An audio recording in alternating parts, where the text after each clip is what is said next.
Go find a mirror. You don't have to actually do it, but think about the last time you looked in one, really looked. Not the half-second glance to check if something is in your teeth or your hair is doing something alarming. Actually looked at the face, at the thing looking back. Most people, if they hold that for long enough, hit a strange wall. The longer you look, the less certain you are about what you're seeing. Is that what I look like? Is that really me? That feeling, the slight vertigo of sustained eye contact with your own reflection, is one of the oldest experiences in human history. But here's the question nobody asks.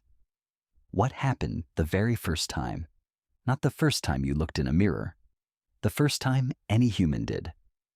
Before mirrors existed, before glass, before any of it. When a person crouched over still water, or picked up a piece of polished obsidian and saw a face they had never seen before, their own. What happened in that moment changes everything about how you understand what we are. Here's why this question is bigger than it sounds. Most animals have no idea their reflection is them. You've seen the videos. A cat encountering a mirror for the first time, hissing at it, batting at it, eventually losing interest and walking away to deal with more pressing matters like sleeping 17 hours. A dog barking at the bathroom door because there is clearly a dog in there.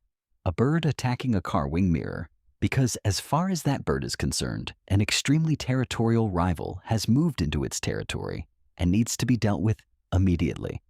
This is not stupidity. This is just not having the cognitive architecture for self-recognition. It requires something very specific in the brain, a capacity for what psychologists call self-referential thought, the ability to understand that the thing you're perceiving is a representation of yourself, which requires, at a very fundamental level, having a stable concept of self in the first place. Only a small number of species have ever passed what scientists call the mirror self-recognition test. Great apes, dolphins, elephants, a few corvids under specific conditions, and humans. Always humans. But here's the thing. Modern humans didn't have mirrors, not for most of our history. Flat, still water exists, obviously. Certain naturally polished mineral surfaces reflect reasonably well, but reliable, usable reflections, the kind where you could actually see your own face clearly, those were rare, accidental, and in some parts of the world, essentially non-existent. Which means for a very long time, most people alive had never seen their own face. Let that sit for a second. An entire human life. Birth, childhood, adulthood, old age, and never once seeing the face you were wearing through all of it. Until one day, something changed. And what happened next tells us something extraordinary about the human mind. Let's start with the science of what self-recognition actually requires, because it reframes everything that comes after. In 1970, psychologist Gordon Gallup Jr. developed what became known as the mirror test. The design is elegant in its simplicity.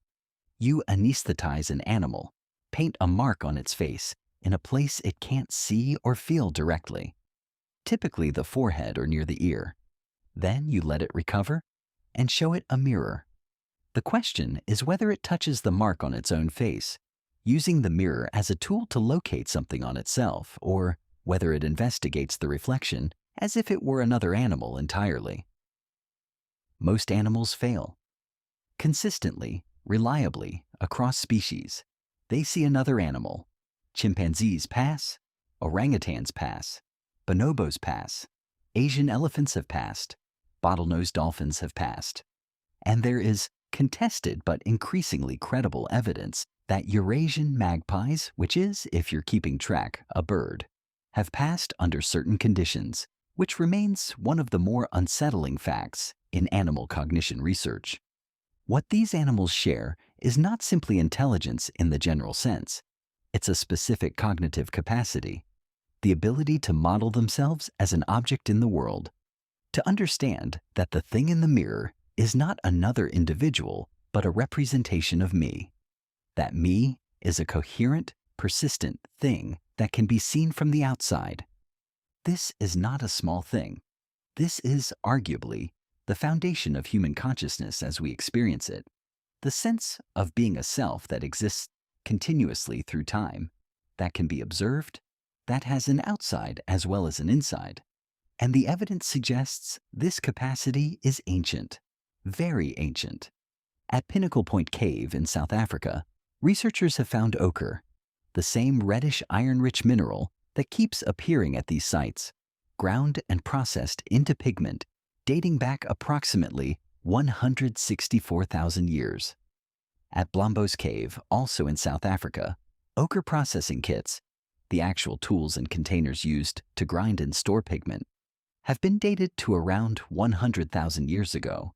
This is the oldest known evidence of deliberate pigment preparation for body decoration. Body decoration. That is a behavior that is completely unintelligible without self-awareness. You do not paint your body for your own benefit. You can't see most of it. You paint it because you have a concept of how you appear to others, because you have an image of yourself from the outside, because you understand that your appearance is something that exists, that can be modified, that communicates something about who you are. A creature without self-awareness doesn't decorate itself. It has no reason to. The fact that humans were deliberately processing body paint 100,000 years ago means that the cognitive architecture for self-recognition, the same architecture that makes the mirror test possible, was already fully operational. But here's the question that doesn't have a clean answer, and it's the one that matters. What happened when that self-aware mind first encountered an actual external image of itself? Because there's a crucial difference between knowing abstractly that you have a face, which you can infer from touch, from other people's reactions, from decades of social information, and seeing it clearly. Looking at yourself, looking back. The philosopher Charles Taylor has written at length about what he calls the reflective self, the version of ourselves that exists in our own mental model, assembled from inference and social feedback, rather than direct perception.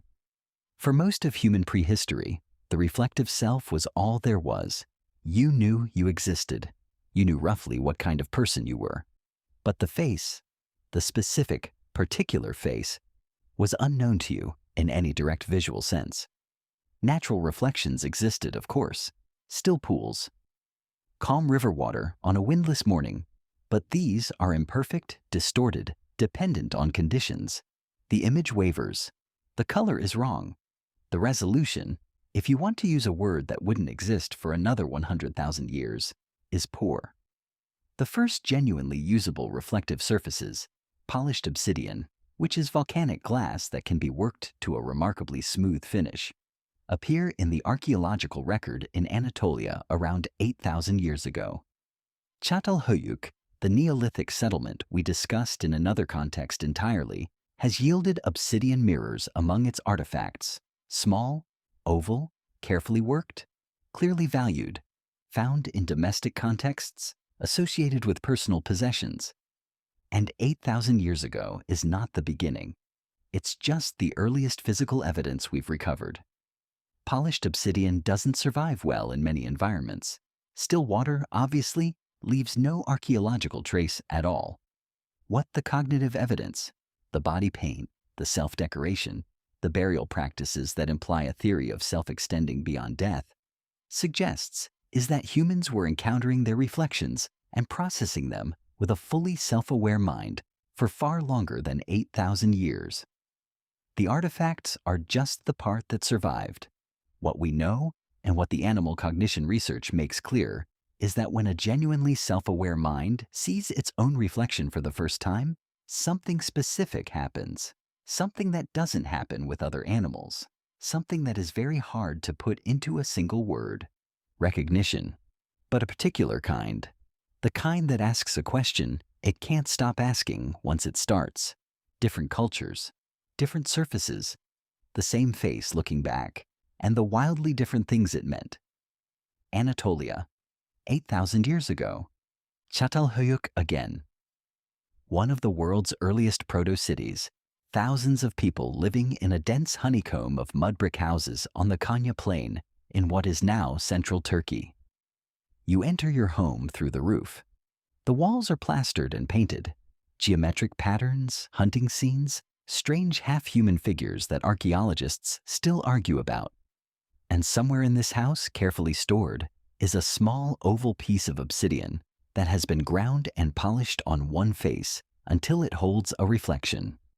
Archaeologist Ian Hodder, who has led excavations at Çatalhöyük for decades, notes that the obsidian mirrors found at the site appear consistently in domestic contexts, personal spaces, associated with the kinds of objects people kept close. This wasn't a public installation or a ritual object kept in a communal area. It was personal. Someone's mirror. Someone who wanted to be able to see themselves, which tells you something about 8,000 years ago that doesn't make it into most textbooks, that the desire to know what your own face looks like, not for ritual purposes, not for spiritual reasons, just the simple human desire to see yourself, is at least 8,000 years old and probably much older. They were the first people we can physically confirm were looking at themselves in something that worked, and we have absolutely no idea what they thought when they did. Ancient Egypt, 3,500 years ago. Egypt solved the mirror problem with metal. Copper mirrors polished to a reflective finish appear in Egyptian artifacts dating to around 2900 BCE. By the New Kingdom period, roughly 1550 to 1070 BCE, bronze mirrors had become common enough to appear not just in royal tombs, but in the graves of ordinary craftsmen and workers. The mirror was not a luxury reserved for the elite. It was a personal object, something ordinary people owned. And Egyptian mirrors are interesting for a specific reason. They weren't thought of as purely practical tools. The Egyptian word for mirror, ankh, is the same as the word for life. Not a coincidence in a culture where nothing was an accident of naming. The mirror was associated with the sun disk with light and vitality, with the concept of the Ka, the life force, or spiritual double that was understood to exist alongside the physical self. In other words, Egyptians looked at their reflection and saw not just their face, but something about the nature of selfhood. The image in the mirror was understood to be a double, a living likeness, something connected to, but distinct from the physical person doing the looking. When you held up a mirror in ancient Egypt, you weren't just checking your hair. You were looking at something that their entire philosophical and religious framework understood to be genuinely strange, which, if you've ever held eye contact with your own reflection long enough, you might think is not an entirely unreasonable response. Ancient Greece, around 600 BCE. The Greeks, being the Greeks, turned the mirror into a philosophical problem immediately. The myth of Narcissus, a young man who sees his own reflection in a pool, falls in love with it, and wastes away because he cannot leave it, is one of the most enduring stories in Western culture. Ovid's version is the most famous, written around 8 CE, but the myth is considerably older than that. What the myth is actually about, and what the Greeks clearly understood it to be about, is the danger of mistaking the image for the thing. Narcissus doesn't love himself. He loves a reflection he mistakes for another person. He is destroyed not by vanity, but by a failure of self-recognition, the inability to understand that what he's seeing is him, which is philosophically fascinating because it inverts the usual anxiety about mirrors. We tend to think the danger of the mirror is self-obsession. The Greeks thought the danger was self-confusion. The image looks so real that you might forget it's an image. You might lose the thread between the reflection and the self. Plato used the mirror explicitly as a metaphor for the difference between reality and representation. In the allegory of the cave, the shadows on the wall are mirror-like, images of real things, mistaken for the things themselves. The mirror was, for Greek philosophy, the premier example of how appearance and reality come apart. This is not a culture that took the mirror casually. This was a culture that looked into it and felt the ground shift. Japan, 7th century onwards, Japanese bronze mirrors, known as dokyo, occupy a position in Japanese culture that is unlike any other reflective object in any other tradition. They are among the 3 imperial treasures of Japan, the sacred regalia of the imperial family, alongside a sword and a jewel. The mirror, specifically, is considered the physical embodiment of the sun goddess Amaterasu. It is kept at the Grand Shrine of Ise in Mie Prefecture. Almost no one is permitted to see it. The Emperor of Japan may not look directly at it. Its very existence is considered too sacred for casual observation. A mirror, the most sacred object in the Japanese imperial tradition, the literal home of a goddess. You might wonder how a reflective surface ends up there. But think about it from first principles. If you had never seen your own face, and then suddenly could, if you crouched over still water, or picked up a piece of polished stone, and a face appeared looking back at you, moving when you moved, tilting its head when you tilted yours, what would you think? In a world without optics or physics, or the concept of reflected light, the most rational explanation available is that something is in there. Something that looks exactly like you and follows your every move. Something alive. The mirror didn't become sacred by accident. It became sacred because the first people who encountered a clear reflection had no framework for it except the one framework they had for everything they couldn't explain: the divine. Here's what the mirror test, and the anthropology, and the myth, and the sacred bronze disc in a shrine in Mie Prefecture are all pointing at, if you follow them far enough. The reflection didn't just show ancient humans their faces. It showed them that they had one. That sounds like a trivial distinction until you sit with it. You know you have a face. Of course you do. You can feel it. You can touch it. You can read the faces of the people around you and understand, by inference, that you probably have one too. But knowing is not the same as seeing, and seeing yourself, really seeing yourself from the outside as others see you, is a qualitatively different experience from knowing you exist. Developmental psychologists studying the emergence of self-recognition in human infants have found that children typically begin to pass the mirror test at around 18 months, and something specific happens in that developmental window. Before mirror self-recognition, children show what researchers describe as a more diffuse sense of self. They are agents in the world, they have preferences and desires, but the concept of me as a coherent, observable, persistent thing is incomplete. After self-recognition, a cascade of other cognitive capacities follows. Empathy deepens, because understanding that the reflection is you requires understanding that you have an outside that can be perceived, which enables you to model how others perceive you. Self-conscious emotions emerge: embarrassment, pride, shame, guilt. Not just because of cultural teaching, but because you now have the cognitive architecture to care how you appear to an external observer. The mirror doesn't just reflect the face, it enables the theory of mind. And for ancient humans encountering a clear reflection for the first time, whether in still water at dawn or polished obsidian passed between hands in a Neolithic settlement, something in that same developmental cascade would have been triggered, or more likely, was already running. The self-awareness came first. The reflection was just the first time it had external confirmation. The face in the water wasn't a discovery of a new person. It was the first time the person they already knew themselves to be had a visible address.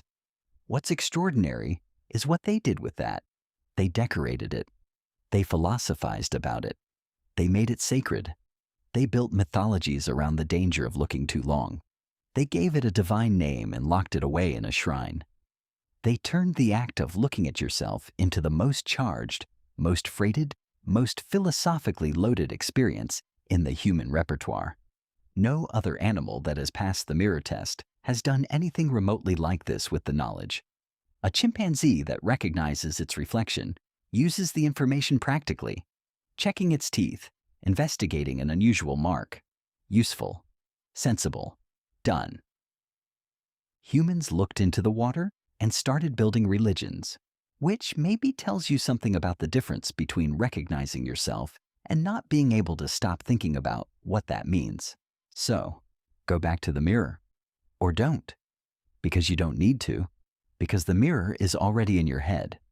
The face you carry around is a mental image of yourself, the one you see when you think about how you look, the one that makes you wince slightly at photos because it's never quite right.